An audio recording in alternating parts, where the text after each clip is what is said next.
Hi everyone, welcome to this book discussion with Dr. Gayatri Nair. Dr. Gayatri Nair has received her MPhil and PhD in sociology from the Center for the Study of Social Systems, Jawaharlal Nehru University, New Delhi.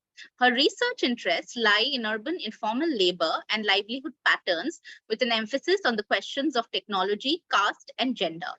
With a focus on political economy, she has published works examining the links between caste, gender, and cultures of modernity, working caste lives, and popular culture.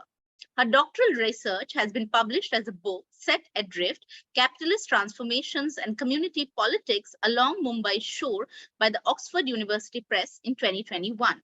It is this book that primarily we'll be discussing in today's conversation. Gayatri, thank you so much for doing this and welcome to Doing Sociology. Thank you so much, Rituparna and Vipali. This is an absolute pleasure. Yeah, so just to begin, your book starts with a reference to the agitation or protest of the different fisher bodies or fisher workers unions. So could you take us through some of the issues that they have been agitating over? Yeah, sure. So the book actually, yeah, you're right. It opens with that protest. It was a protest that was happening in Delhi at that point in 2013 at Jantar Mantar, led by the National Fish Workers Forum. And it had representations from various affiliate organizations under the National Fish Workers Forum. So representation from different coastal states. And they were all sort of coming together broadly to bring up certain kind of key issues that have plagued the fisheries for some time. Primary of which is essentially questions of access and determination around resources related to the fisheries. So, for instance, access to the seas. What are the ways in which you can actually engage in fishing? What are the kinds of boats that are being used? What is the kind of production techniques that are being emphasized? And in which direction has state policy kind of pushed them.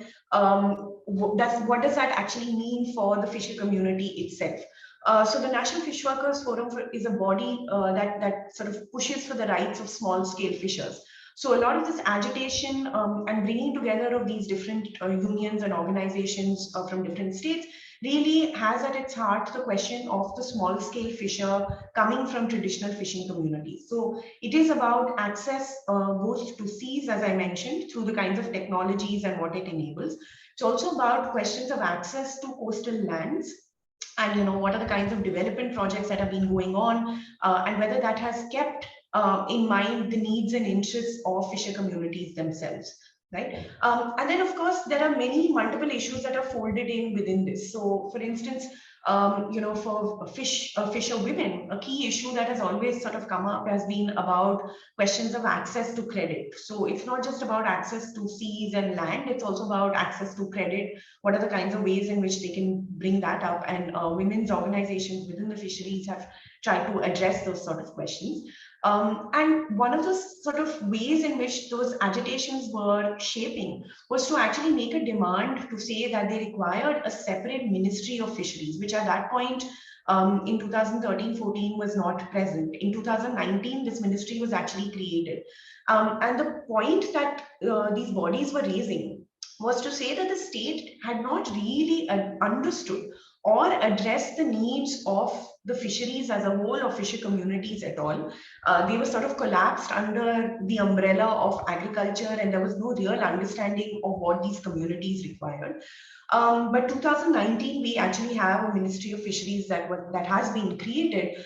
But some of these issues actually continue. So in many ways, the key demands or the key issues that were being raised in those earlier agitations over the years continue to affect the fisheries. We have, even with the Ministry of Fisheries that has been created, a push towards more intensive high production oriented fishery, which means again questions of access to both seas and land for fishing communities has become really important. You have a lot of new construction of ports that are taking place, along the coast of India, and that means land has been sort of taken away from fishing communities. It's led to coastal erosion, which again impacts livelihoods. So unfortunately, a lot of those issues remain alive even today. So even though they were being raised in 13, 14, 15 over those years, these in part they've been addressed, but a lot of the central demands remain in place today.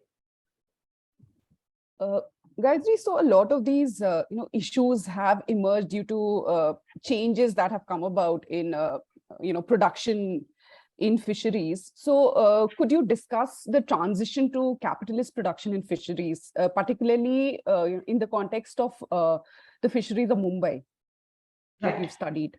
Yeah, so this is really at the heart of what I was trying to also capture in the book, just to map the whole process that has really happened.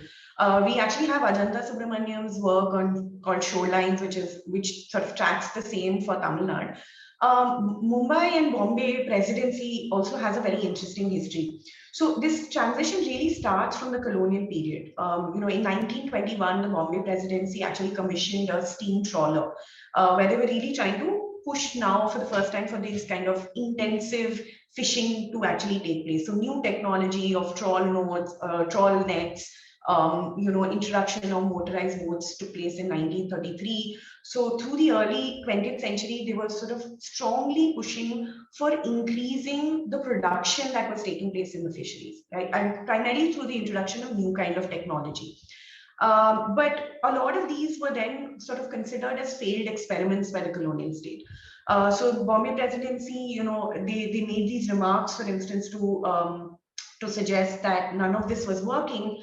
Because infrastructurally, the kind of development that was needed was not really in place. So the mere introduction of new nets or new kinds of motors on boats that would send boats deeper into the sea, that could allow for higher volumes of fish to be caught, etc., wasn't sufficient on its own, because a lot of the other infrastructure that they needed, for instance, let's say insulation facilities to hold in storage this vast amount of fish that was now being caught, that was not in place. Curing facilities, drying facilities, all of which had not matched up to this new scale of production. Right, but part of this was also resting on this fairly racist and casteist sort of discourse that they were building, which is to say that there was a dire need for modernity to be brought in, for the fisheries to be modernized, for it to transition to capitalism. But neither are fishing communities, as they suggested, neither are fishing communities able to raise the capital for this, nor do they have a certain kind of acumen or business brain, as they put it in their records, for kind of bringing this change about. Right, so of course it's very, very racially charged. It's very casteist in its undertones, and it sort of suggests that this change therefore can only come from outside. And this is what the colonial state really seeks to do. It is also interestingly coming on the back of famines that had happened in the late 19th century. So the agenda here for the colonial state was very clear, which was that you must raise food production. You must have alternate sort of sources of food that can mitigate against these famines, which are of course also happening through colonial policies. And also it can become a site of revenue generation. And that's what guides this interest in the early to mid 20th century. But then all these experiments kind of fail. They blame this, transfer the blame of this onto the community itself. And at least in Bombay presidency, a lot of the kind of initial push towards this kind of technology starts to retreat. There's a revival that happens in post-colonial India. So in 1950s again, this kind of agenda around raising the production scales of production in fisheries in order to secure food supplies comes back on the table. So partly in association with the UNFAO, there's this grow food, more food policy that the state kind of initiates. And it is through that again, new technology is being pushed into the fishery. So the community, the coolies were really taken on board. And the idea was that the state would subsidize and finance in part this transition to new technology that would allow for an increased scale of production in the fisheries, right? But actually, I mean, of course, any transition of this kind is not simply a transition of technology and raising production scales, etc. It's also social change. So a lot is actually happening in the community itself as these changes are being introduced. For instance, the ways, and of course, the way in which work comes to be organized around, the work of fishing itself comes to be massively changed because of the ways in which now capital is entering, the way in which the scales of production have risen. It brings in a certain class differentiation. It brings in a new orientation to the idea of work itself. The relationship that the Koli community have to fishing itself undergoes a certain kind of transition and shift.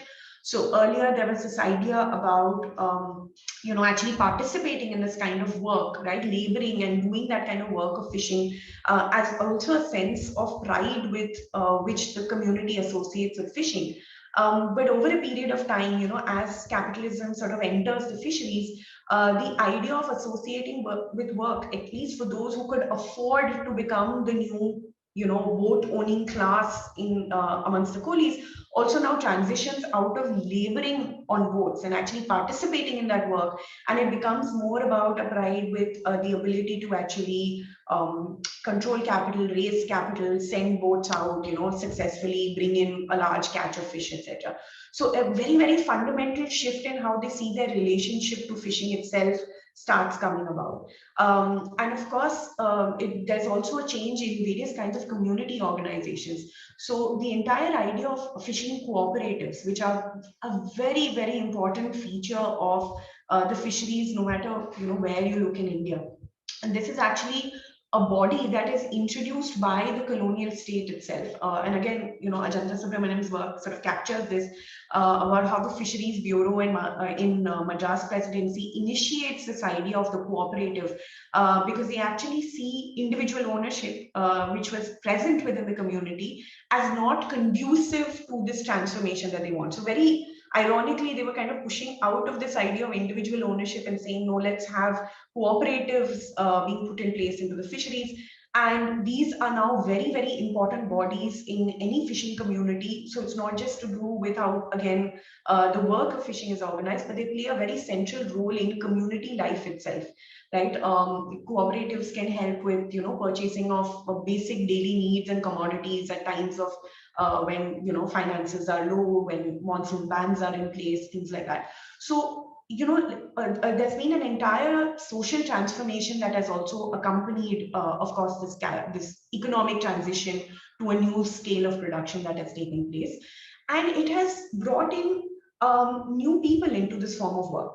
So, of course, fishing was, remains to a large extent a caste-based occupation. So actually know-how of how do you actually engage in the work of fishing, what do you do post-harvest, like how do you cure fish, dry fish, etc. All of this was work that was passed out from generation to generation within the community itself. And actually what happens with this rising scale of production is that you feel the need for more people, mechanization, and the change that technology brings also makes it possible for those without this prior knowledge to now participate in this work, because literally everybody is learning a new way of work on the go. And it has therefore brought in migrant workers, of course, into the fisheries, both from other parts of Maharashtra, for instance, as well as from other states. And that, as I document in the book, also becomes a point of contention for Koli fisherwomen. But it has also brought in workers from other castes, other communities. Through the 1950s, I mean, in particular, there was a rapid sort of influx of Adivasis from varying districts, in Palghar district, in Ratnagiri, etc. We see a lot of different caste communities, different background, Adivasi background communities now participating in work that was once exclusively sort of performed by members of traditional fishing communities. So you have all kinds of new entrants into this kind of work, and it has led, therefore, also over a period of time to a certain level of contestation over what is really this relationship that the community has with fishing and post-harvest work in fishing. Must it be retained within the community itself? Is there room for others to participate? And of course, the transition that comes with with this capitalist transformation of new classes in participating in the fisheries, both from other castes but also from amongst the coolies, because you now have a new capitalist class in the coolies as well, has produced varied kind of responses to this change. So a boat owning individual, whether Kohli or from a dominant caste, right? Let's say a Maratha in Mumbai, is going to have a very different response to new entrants to this work, that is non-Kohli members, non-Kohlis participating in this work, from those who are not, who have not, let's say, fared so well as a result of this transformation, who have actually been marginalized further as a result of this transformation, seeing their incomes shrink, seeing themselves being pushed out and squeezed out of the fisheries and having to seek other kinds of informal work. They have very different sets of responses to this large-scale change that has actually taken place. And of course, there's also been a gendered kind of response, because men, in the community are able to, for instance, access capital, access state finances, be members of cooperatives, participate in boat ownership if they had a certain initial capital to begin with, all of which were not options for women. And then because of educational differences as well, we see that increasingly young men from the community are actually looking to move out of fishing, whereas women in the community continued to remain tied to traditional occupations. So their responses have also kind of shifted. So the claims that are made over the kind of rights that the community must enjoy, and so as not to be made marginal and marginalized further through the process of this transition, also come from a specific context of what that transformation has meant to them at an individual level, at a familial level, and of course at the level of their class background, their gender background, etc. So that's a sort of broad picture of what this transition has done. Right. Thank you for that detailed response. So Gayatri, you've also looked at the urban in your book, and therein you look at the city and you talk about commons in the city. So what are these commons and how are they tied to the fisheries? Yeah, so commons are actually a very, very important part of the fisheries, right? And important actually to, if we think about it, we are surrounded by many kind of pockets of commons in cities. It's hard to sometimes notice when we think about it, because so much of how we look at and understand cities is tied so deeply to questions of capital, that of course our basic starting point becomes like private property and how that proceeds and how accumulation proceeds. But commons are very much present in any kind of urban space as well, right? Parks, these kind of public parks and open spaces, etc., is one level at which we encounter it. But there are also livelihoods and occupations tied to common spaces, and the fisheries is a great example of this. The seas, for instance, can be considered as one element of a common, right? Like one kind of common. And by that we mean that essentially there is, of course, no sense of private ownership that is exercised over there. You don't mark out, parts and say that this is mine and only I own it and control it and use it. It is in that sense open for use. Though, of course, everyone may not use it because everybody does not possess the knowledge of how to go out and, take out a boat and, set sail, etc. So even when we think about commons, we shouldn't always assume that common means it is common only if anyone and everyone can actually participate in it. There are sometimes inbuilt barriers into use, but it can still be considered a common, and the seas therefore can be considered as one such kind of common. So of course, the livelihood of fishing rests around access to this common. And an important part of, therefore, as we were talking about the agitations, the struggles of fisher communities, has been about how do you actually access this common, right? Because this was once, limited to use by communities that possess the kind of knowledge required to go out and engage in fishing, to go out and take out a boat. But as new kind of changes have been introduced, as we've been discussing, you have newer ways for people to kind of actually acquire this knowledge and actually participate in using these commons. But what has actually happened is that, particularly with the seas, we find that the kinds of technology that is being pushed actually can make it harder and harder for small scale fishers to access what is essentially a common space. Right. So, for instance, boats that come equipped with larger nets that are equipped to actually go out deeper into the sea, are fishing so extensively that they've literally sort of wiped certain parts of the sea clean of fish resources. There is no more fish to be had there, right? And when they come in closer and closer to the shore, which is this kind of the space where small scale fishers operate, and there's literally sort of now competition happening about who can operate there and who can't, and small scale fishers and smaller boats get kind of edged out and squeezed out over here. So what happens is that even though technically this is free for all and open to all, there is a way in which small scale fishers are no longer able to equally participate, and they're being actually pushed out of what were once these kind of open spaces. So, the holding this idea of the common as a principle would essentially mean that you can actually make sure that small scale fishers are able to operate in exactly the same ways as, for instance, boats that come equipped with, classes that come equipped with the ability to stay out at sea longer, go out deeper into the sea. If they're able to access the resources of the sea, so should the small scale fisher be able to do so. And in part, the law has tried to recognize this by establishing certain zones in which large boats can operate, small boats can operate, etc. But because of the kind of ecological imbalance that has been caused by large scale fishing, we find that they actually come into closer competition.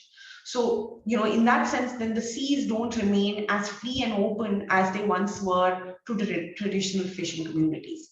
So that's one way in which the common, has been sort of altered in its meaning and practice over these last few decades.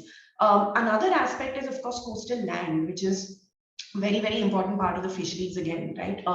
So much of actually fisheries is not just the act of going out and fishing. It's also has to do with post-harvest work, right? So once the boat comes back and once, the catch is back at the shore, the site of the space of the shore becomes where, fish is sorted, where it is taken, it is carried to neighboring fishing yards or local markets that have been set up, right? And fish drying yards, for instance, play a vital role in post-harvest work that actually happens.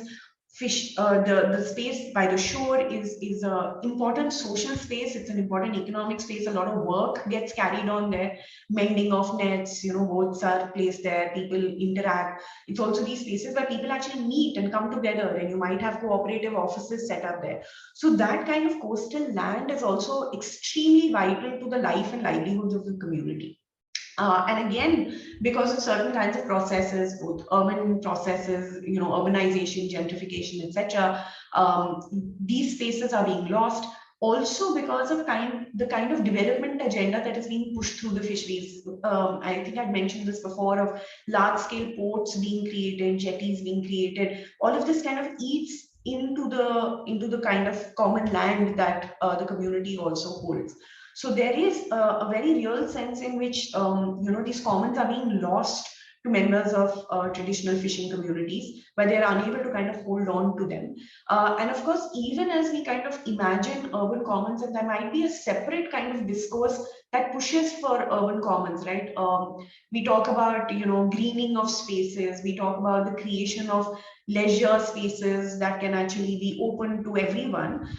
We also have to think about whether they keep in mind livelihoods that are linked to commons, and if they don't, then it's a very real attack on communities that are dependent on commons for their livelihoods and their occupations.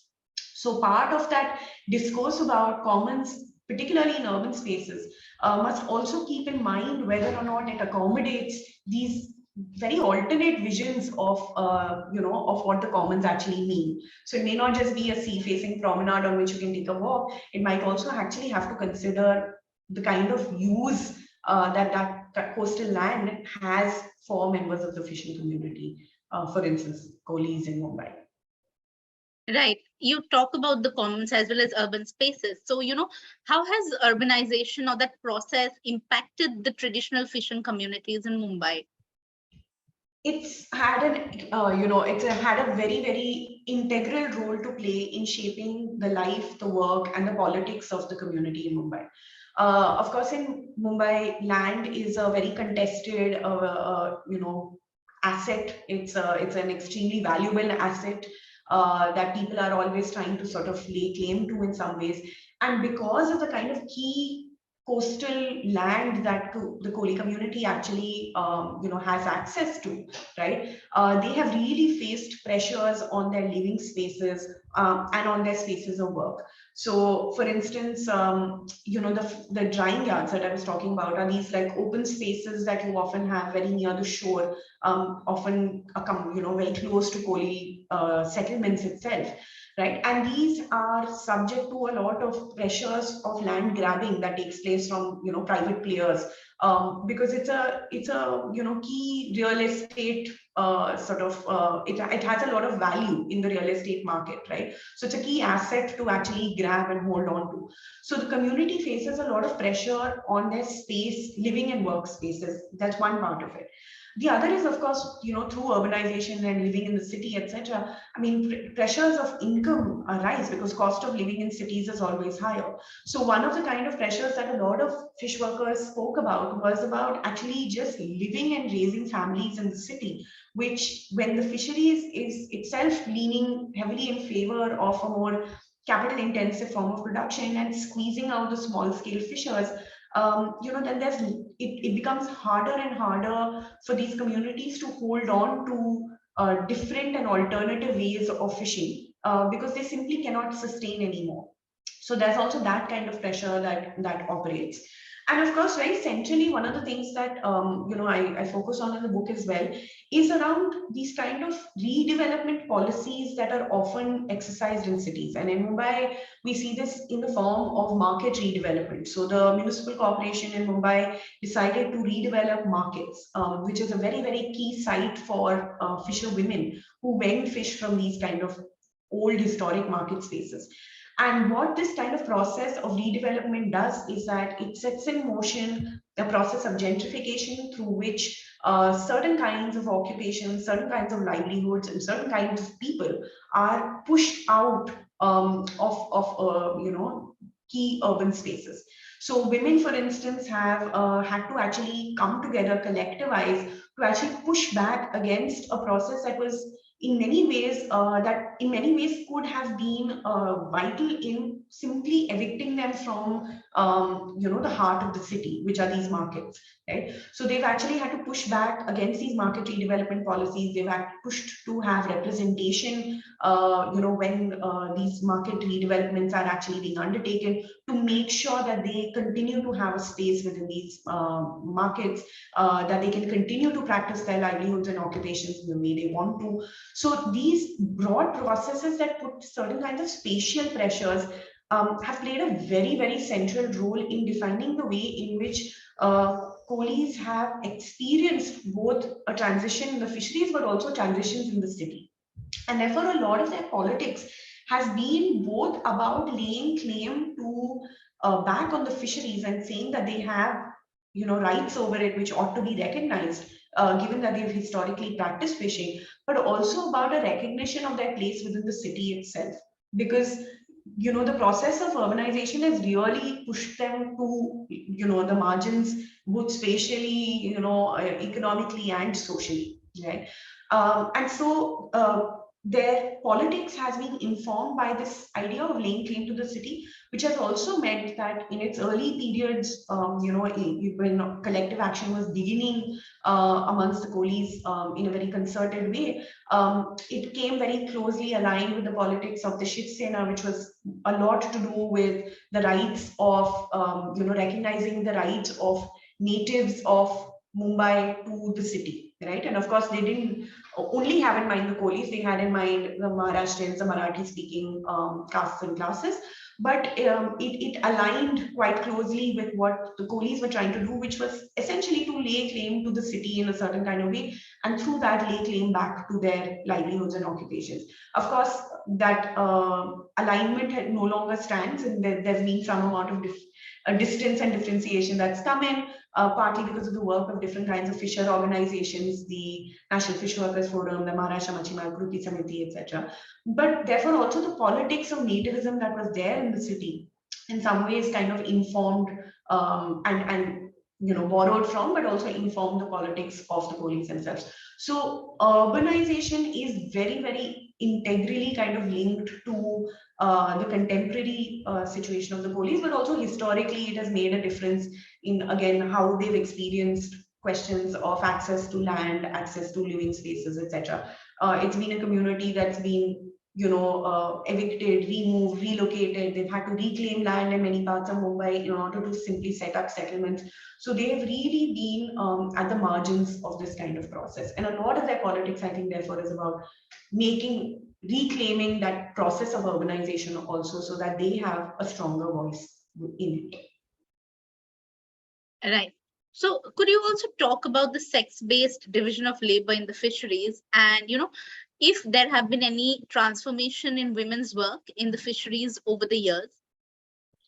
So it has been one of the unfortunate aspects, I think, of the of all these changes that have happened, is that in some ways the sex-based division of work in the fisheries, which is that men primarily go and engage in the work of fishing itself, while women engage in post-harvest work. So the work that is done once the boat returns with a catch of fish, selling of fish, curing of fish, drying of fish, things like that is kind of the work done by women.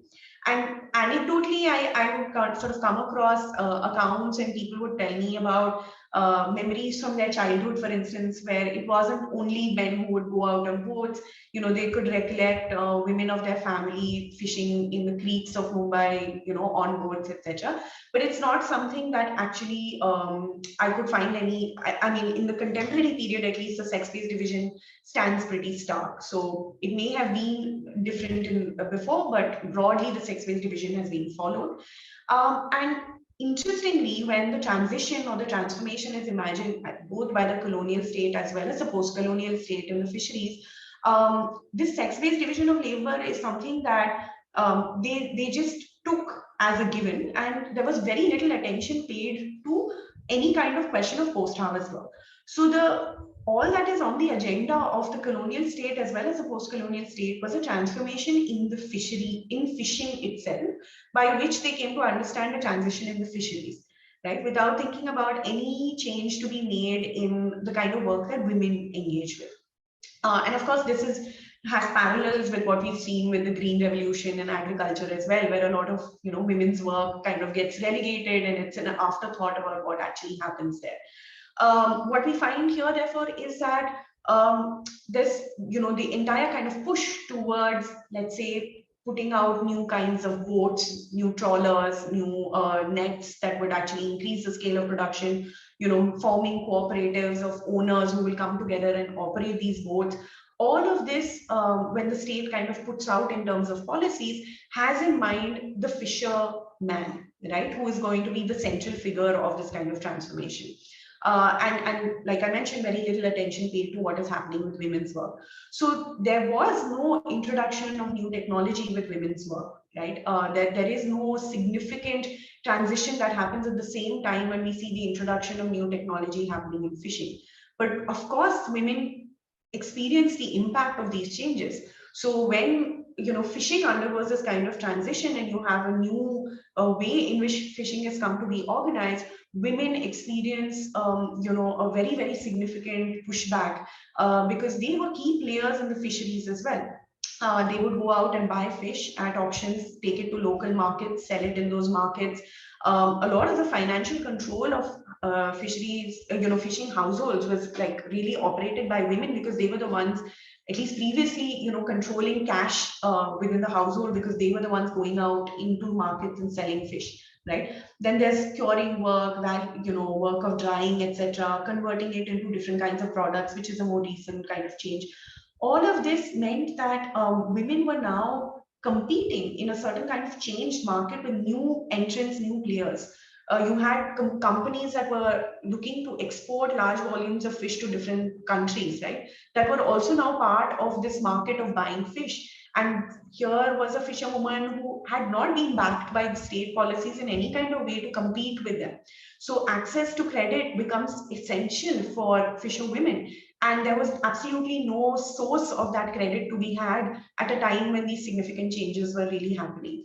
So women experienced a sort of, as I mentioned, a pushback, as a kind of real marginal, like I know I've been talking about their marginalization, but here's a marginalization that comes on the back of, we will take the community ahead, we will produce this new kind of way of life.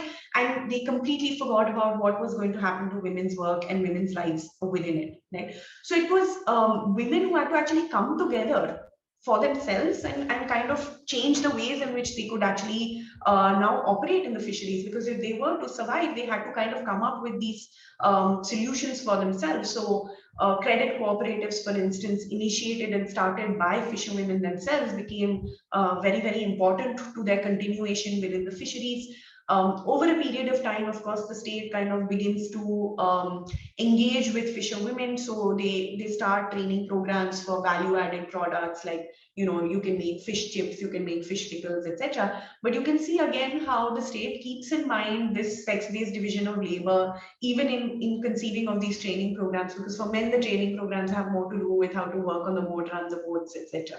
Right? So it's not a division that the state has, or state policy has challenged in any kind of way. Very interestingly, during my field work, I came across many boat owners who sort of suggested that maybe with the transition to a new kind of fishing, which is this capitalist fishing that has happened, they were very interested in this idea as, that the coolies would no longer be the ones laboring in with regards to the work in the fishery. So they're not going to perform the work, but they have control over the work. So they will own the boats, but they may not work on the boats, right? And what one of these boat owners actually suggested to me was that this is the way in which the sex-based division will come to be challenged, because if it's not about physical labor on the boat, then of course women can also own boats and run boats and do all of this. It's not, unfortunately, it's not been the case, because of course we know how questions of access to credit, capital, etc. operate, and how gender plays a very significant role there. So you typically find male boat owners still, and you don't find so many women boat owners.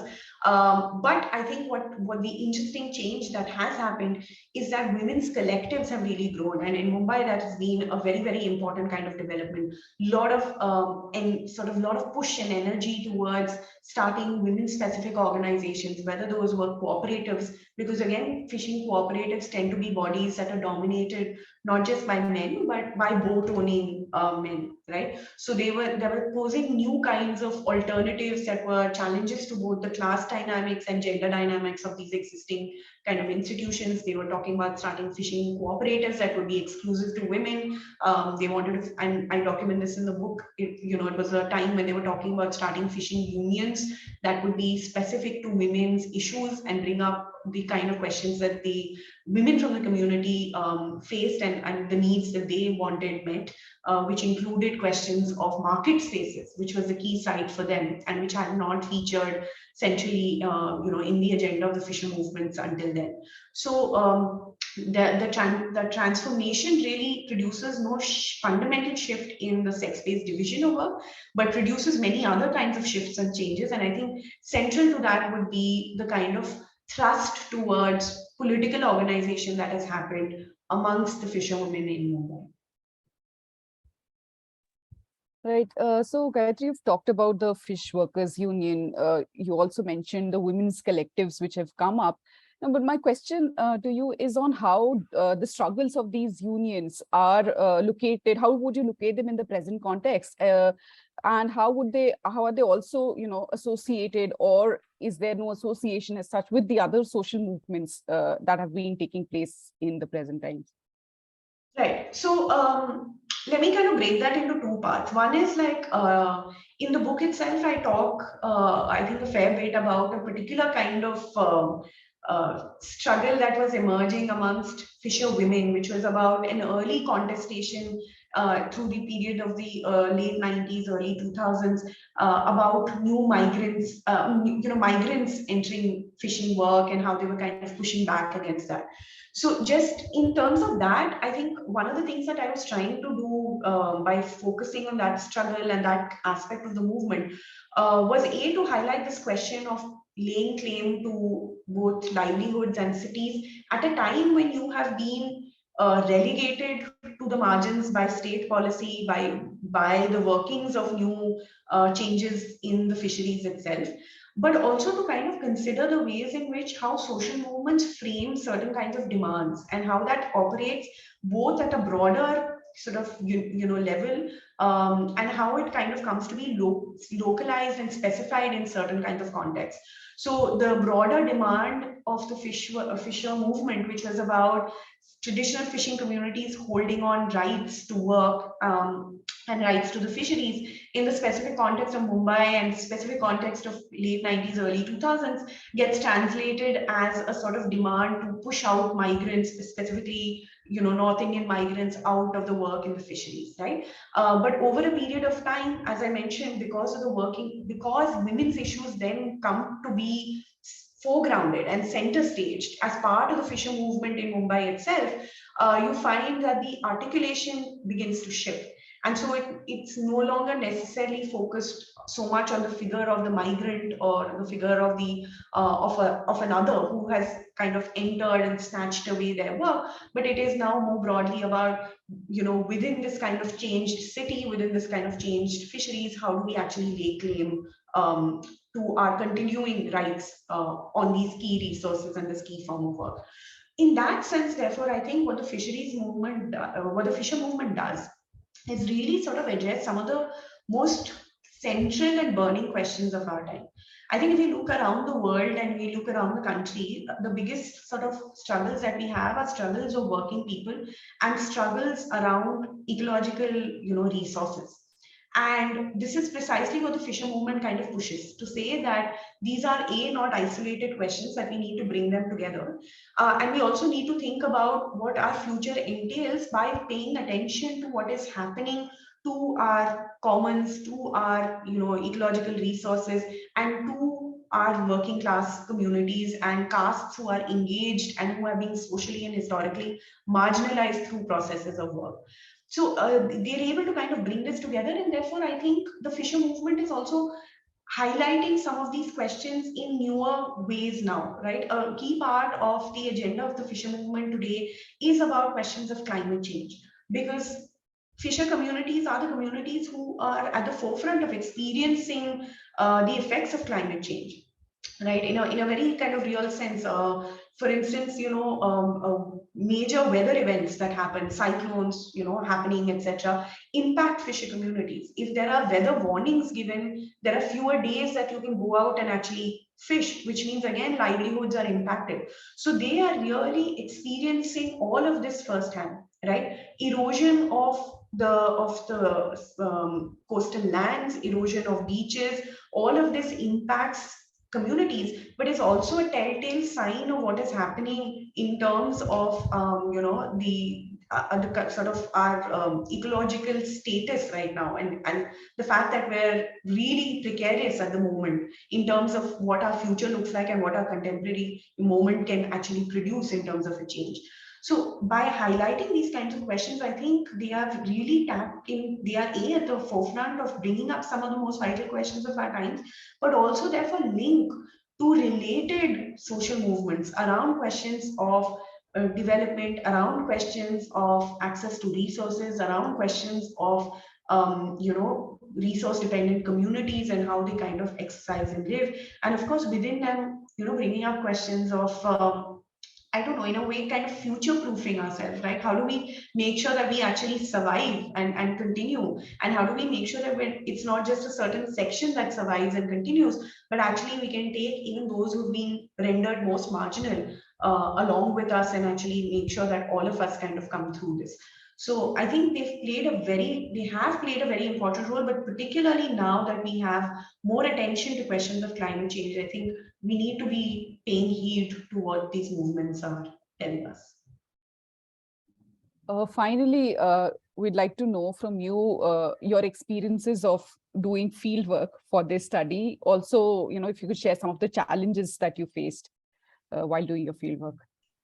I had a pretty interesting period of field work. I think, I mean, I was doing it in a city that I was familiar with, but I think that's one of the fun parts about doing ethnographies, that you can even encounter the familiar and very unfamiliar ways. So I think it provided me a very different insight into a city that I thought I was accustomed to: new sights, new smells, new sounds to the cityscape. And of course, I was doing it at a time, a couple of years, of course, after some of these violent attacks that had happened in Mumbai. So I think one of the challenges I faced, in particular, which is, yeah, I mean, it shaped my initial encounters in a certain kind of way, was about actually just being seen as a credible figure in the space of the fishing communities. I was going through friends from the community, but it so happened that one of the polivadas where I was doing my fieldwork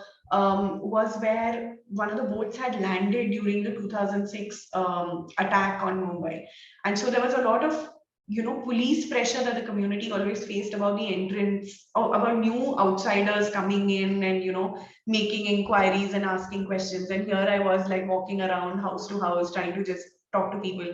So I think one of the initial challenges was about that, about establishing your credibility as a researcher, which of course at that stage I think I was very naive and not very well informed about how to do it, but thankfully was able to actually through friends be able to present myself in a and situate myself there much longer and gain certain trust. So that was one of the challenges. I think another, I don't know if it's a challenge or not. I'm sure all researchers face this in some ways when you do fieldwork, is about how your own, for instance, gender identities shape the way in which your field interactions actually happen. So I found that, I was writing a lot about, and I had great, I mean, so many women from the community opened their homes to me, would tolerate my presence through their working day as I sort of sat by them, and I was able to learn so much through that. But at one point I was really struggling with being unable to access the work that was happening on boats itself. You see, boats would go out for long periods of time into the sea, and they're pretty, like, they're very male spaces. I mean, you only have men going out on boats and engaging in these long periods of fishing. And at that point, I didn't feel like I had established enough of a connection to be able to kind of go out and spend time on boats and do this engagement with the aspect of fishing itself, which I considered initially as something of a loss. I still do in some ways. But what I learned was that if my gender identity had prevented me from gaining very deep access to the work of fishing, it had also meant that I was able to very well access post-harvest work. So I was able to understand women's work because women also felt comfortable talking to me, sharing with me the difficulties that they kind of encountered. So I think your own, the ways in which your own gender identities can shape your access to spaces, to people, I think is something that all kind of field work teaches us. And I think lastly, one again major challenge that I faced, and it's something I mentioned in the book as well, is that I was not able to get unfettered access to migrant workers in the fisheries. Very often, the spaces are very shared spaces where this kind of work happens. So if I was talking to migrant workers on the shore, there were bound to be boat owners hovering around, listening into our conversations.